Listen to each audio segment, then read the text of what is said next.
Welcome inside Black and Gold Overtime. I'm Andrew Clay, Riley Holsinger. We're coming at you from Foxborough, Massachusetts, where the Steelers beat the New England Patriots 21-14, Riley, in a game that was, how do we put this?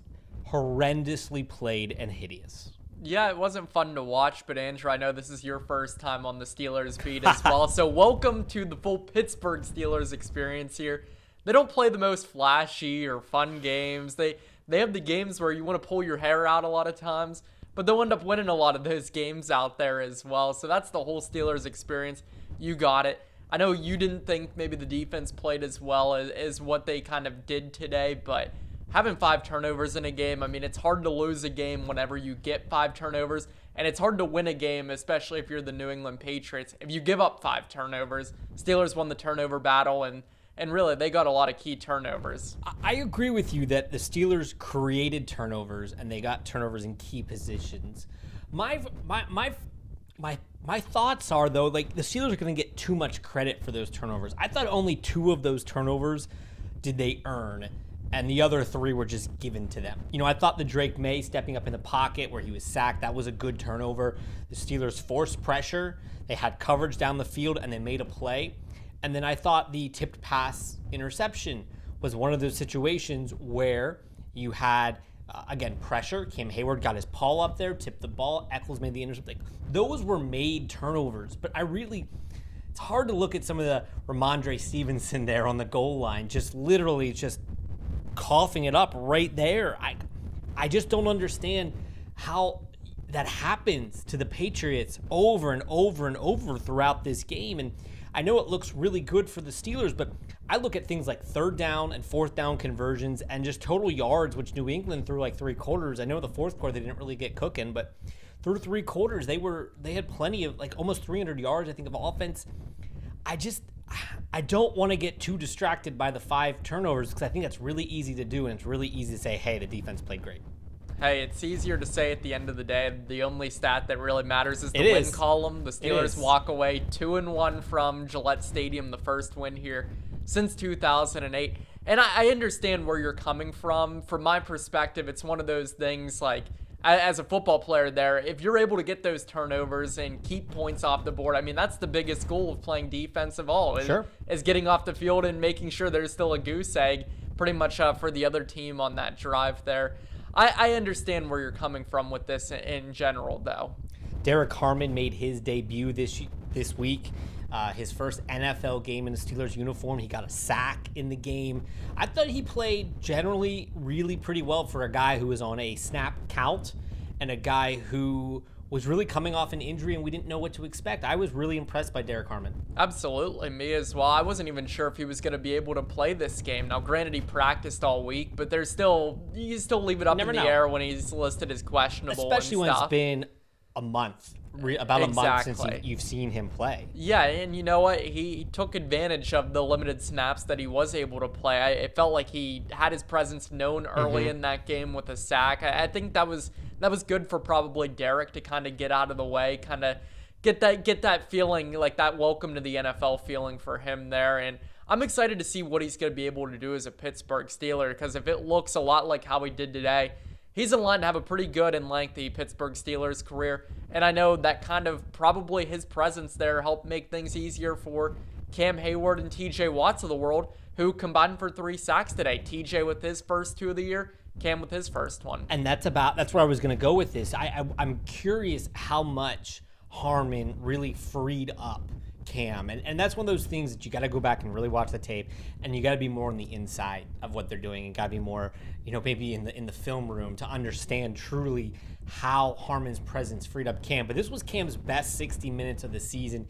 He had a stuff early in the game. He had the sack. He had a quarterback hit, I believe, as well. And maybe most importantly, he had the tip pass at the end of the first half that turned into the Brandon Eccles interception. And that was a really huge play. I thought of the 2 red zone turnovers, I thought that was maybe the biggest one, because the Patriots were cooking. They were rolling. That offense had that 93-yard drive there going into the halftime, and they turn it over, and that was a huge momentum shift heading into the locker room. And I know they came out, they turned it over, the Patriots got the ball back and marched right back down the field.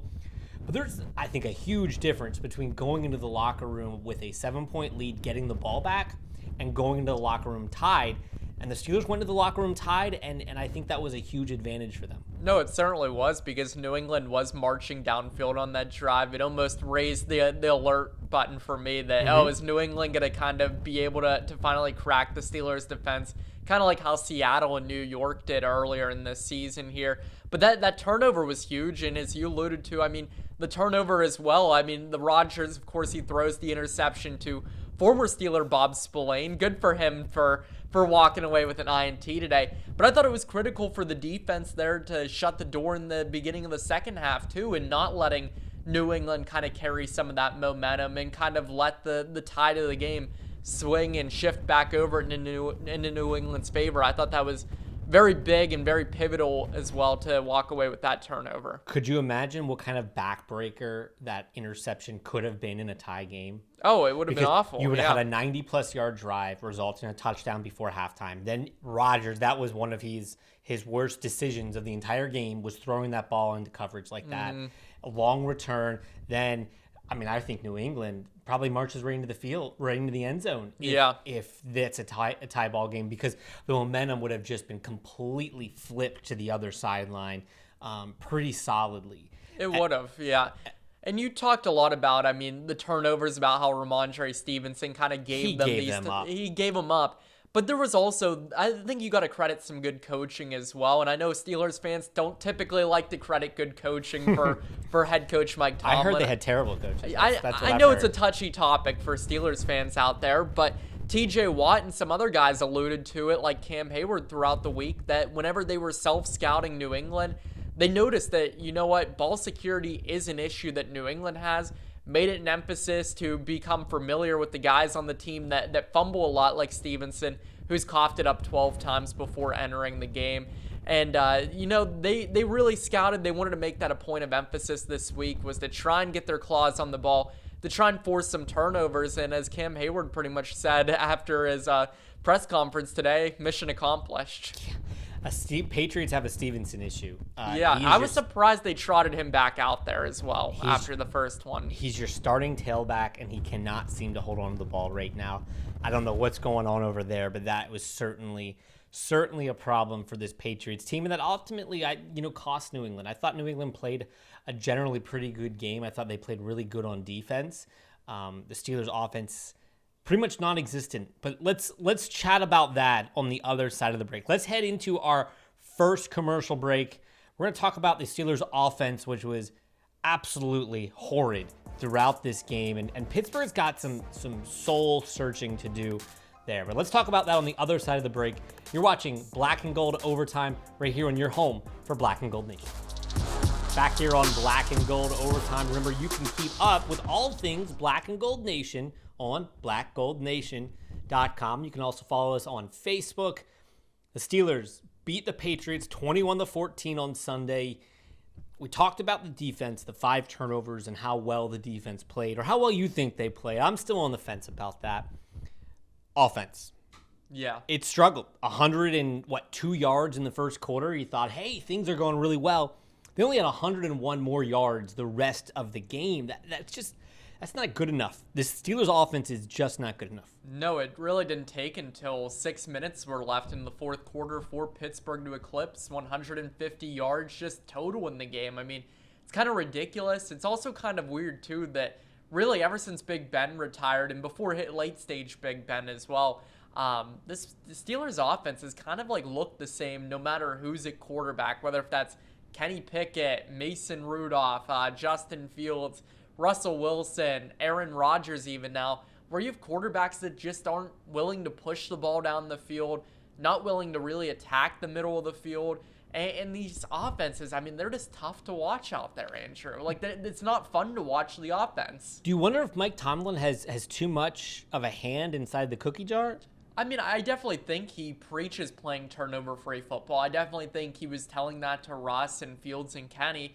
You would hope for a guy like Aaron Rodgers, who's going to be an MVP in this league, who is top 5 all time, and passing touchdowns. And one of the quarterbacks already that doesn't turn over Correct. the ball a ton, that, you know what, the message would be different. But I just don't know if it's an Aaron Rodgers issue. I don't know if it's an Arthur Smith issue, because we saw this happen, and the same thing happened with Matt Canada in Pittsburgh as well. So I just don't know what the problem is. I mean, Mike Tomlin is the one constant out of all of the things I listed. So it could be that issue there, but it just seems weird. Like the Jets in week 1, like that seemed like a game that the Steelers did a lot more, even attacked over the middle more, but we just haven't seen a ton of that really since week 1.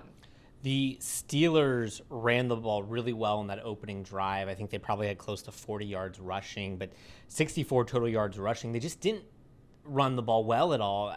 How concerned are you that they can't get this going? Because this does not, was it a Najee Harris thing?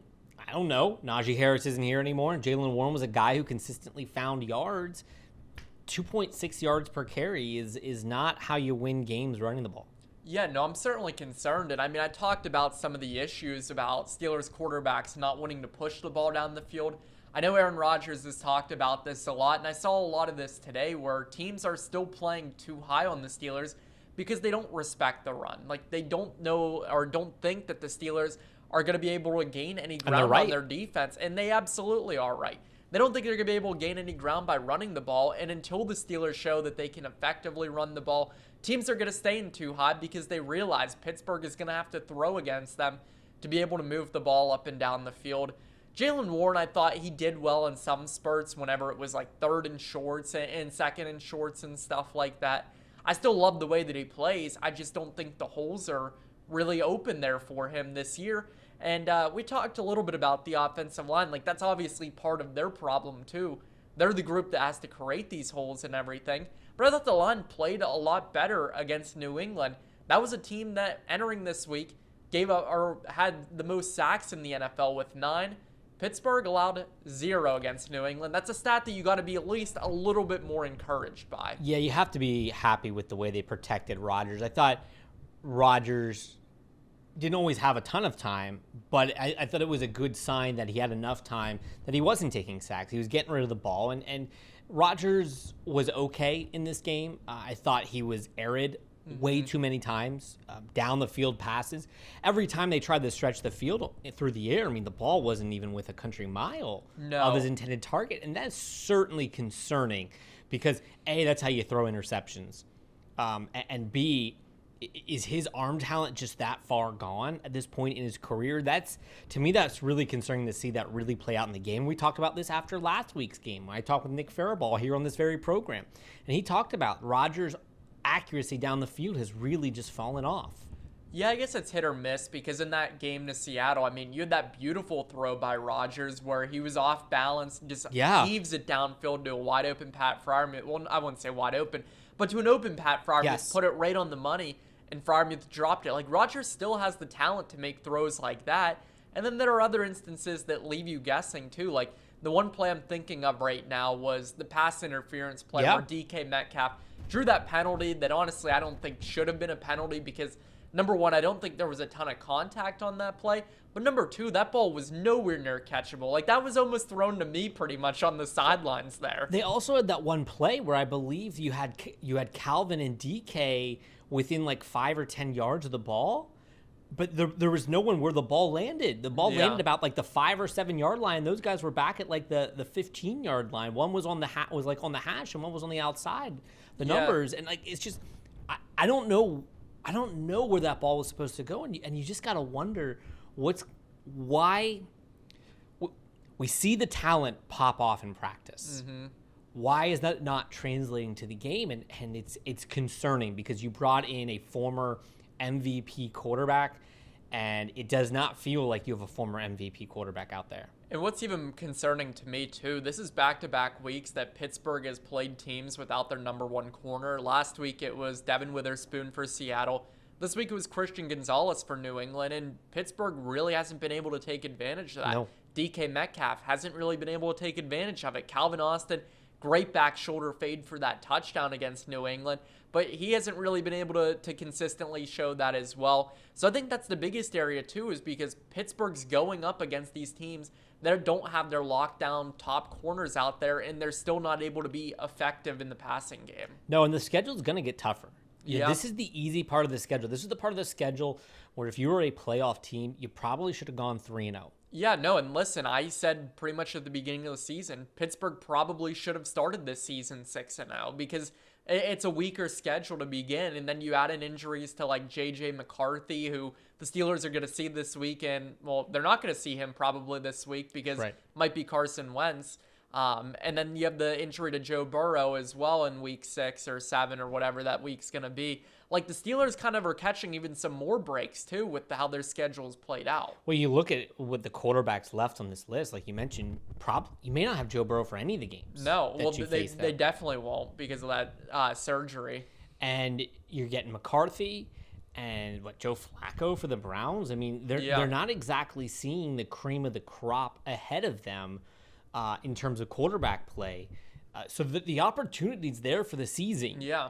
It's whether or not Pittsburgh has enough to do it. I thought that, the defense played enough on Sunday to get them the W. Yeah. But there's a lot of games, even with 5 turnovers, you're not winning that game. No, and they almost lost in the game to New England as well, even with getting 5 turnovers. Yeah. Like, that's the crazy thing is they almost lost a game that they got 5 turnovers, and especially 2 of them at critical positions when they were pretty much inside the 2-yard line, and New England walked away with 0 points there. Like, that's not going to happen in every single defensive battle and every single defensive struggle there.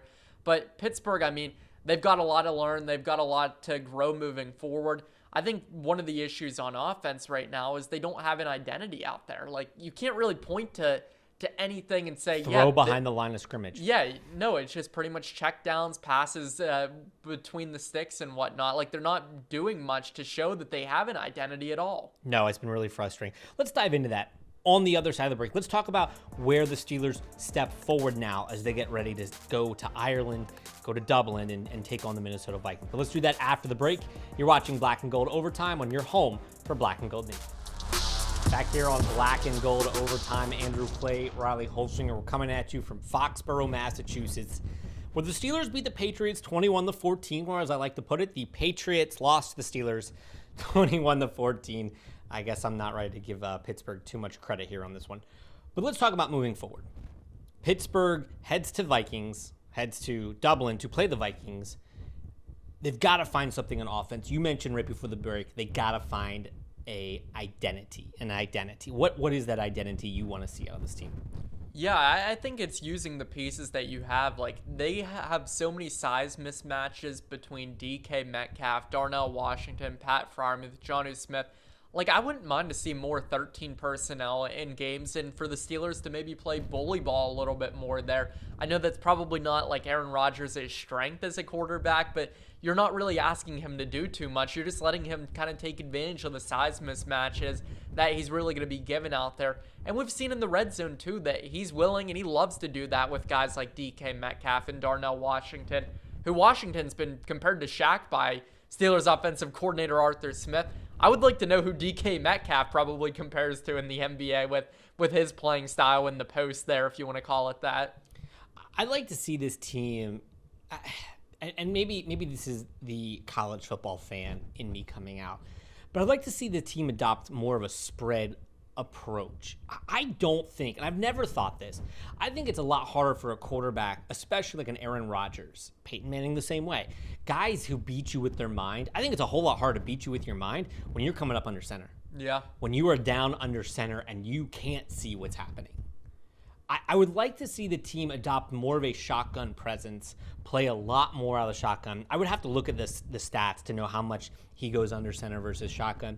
But it feels almost predictable to me that when they're under center, that's when they're running it, and they don't hardly run it out of shotgun. And I would like to see this team embrace more of a run out of the shotgun and embrace more spread-like concepts. It's still very much a pro offense, and I'm sure that's Mike Tomlin. Mike Tomlin's more of an old school coach. I'm sure part of that is Mike Tomlin, but I'd like to see the offense be a little more creative, a little more inventive, because right now what they're doing isn't working. And I think it's part of why the rush doesn't work. It's just downhill up the middle, some split back some split running blocking schemes, but like it's just not creative, it's not interesting, and it's not working. Yeah. I mean, I personally like running the ball under center because I think Aaron Rodgers is really good whenever it comes to play action. He is. We saw that last week in Seattle where he had that beautiful guitar fake where he pretty much fooled DeMarcus Lawrence on that play, able to roll out and kind of have a nice little check down there for a decent chunk of yards. But yeah, no, it's just they need to find some identity, something that works for them on offense. And maybe a lot of that just begins with trying to establish the run. But obviously in the first drive of the game against New England, they were able to do that. My question is, why couldn't they continue to do that, or why didn't they continue to do that? Like that's the area that I'm just like left puzzling, because it did look good that first drive, but then afterward they just kind of abandoned it, and whenever they did run the ball, it just never really looked the same as it did. I have to imagine Vrabel saw something and they made the adjustment. Yeah, and you would hope though that they can make an adjustment That's not back. the Steelers. That's not the Steelers style. The counter adjustment to the adjustment is not the Steelers style. Defensively, I think once we saw again today that when this team can't get pressure on quarterback, they're getting carved. They're just getting carved like a Thanksgiving turkey. And that's what happened when New England was able to put together some of those really long drives. It was because they were getting carved up. Absolutely. And I think it will help eventually, too, getting guys like Joey Porter Jr. and Deshaun Elliott back soon. I think that'll add to their back end of their secondary. I really liked what Jabril Peppers brought today against New England. I definitely thought his energy out there was noticeable. His presence out there was notable. He really said he didn't want to, react too much after that fumble that he ended up getting.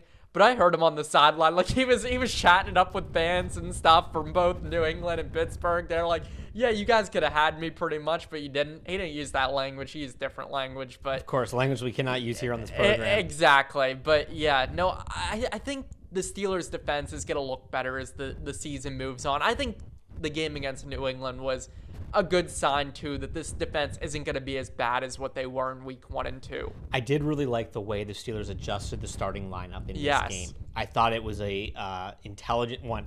Jabril Peppers got into the starting lineup. Check mark. That was a good decision. Yes. I thought bringing Cole Holcomb in to play inside linebacker, Peyton Wilson is a good coverage linebacker, but at the same time, Peyton Wilson is not immune to mistakes. We saw that on the second Hunter Henry touchdown. And Peyton Wilson is a guy that gets blocked. He's not a guy that you're worried about shedding or tossing blocks on the run game. I thought Cole Holcomb provides a much better presence on the inside. He's the one that forced that first turnover. I really liked Holcomb there. And just I thought in general, I thought the Steelers made good adjustments to getting better on defense. And I really liked that. Yeah, and the first point probably that they were teaching at practice this week is, hey, we got to stop the run again. We're built on the identity of stopping the run. And the Pittsburgh Steelers are probably a lot better at stopping the run when they have Cole Holcomb out on the field compared to Peyton Wilson out there. I was very pleased with his performance today. I kind of like inserting Y.A. Black a little bit more into the lineup on run stopping downs as compared to Keanu Benton, because really, it hasn't looked good the past 2 years for Benton up the middle, but maybe things will get better too with having Derek Harmon back into the fold as well, because he looked good, and you can just only expect his playing time to keep increasing here week after week. But Y.A. Black has looked like a really good fifth-round pick so far. Drake May was the Patriots' leading rusher at 45 yards. You take that away, and that's a team that had about 70 rushing yards. Yeah. That is a place you can very happily live. 7 rushing yards, 3 forced fumbles, no rushing touchdowns. You can live in that place. And I know this team has had trouble stopping the mobile quarterback, but I think you can be happy and okay with what you accomplished, even though you gave up probably more than you wanted to Drake May. But Drake May showed off his athleticism. Yeah, and with the guys on the Steelers' defense, too, I expect these guys to be able to rebound and look like the defense that we've seen over the past couple years here. I just think it was only a matter of time. But with all the new faces that they brought in this past offseason, you knew there was going to probably be some growing pains with communication and just trying to find where everybody fits into this game. Absolutely. Well, the Steelers now turn their attention to Dublin, Ireland. They're going to go on to take on the Minnesota Vikings next Sunday. That'll be a morning game. Get your coffee, some coffee and football. I love that. But for now, let's wrap it up here from Foxborough, Massachusetts. He's Riley Holsinger. I'm Andrew Clay. Thanks for watching.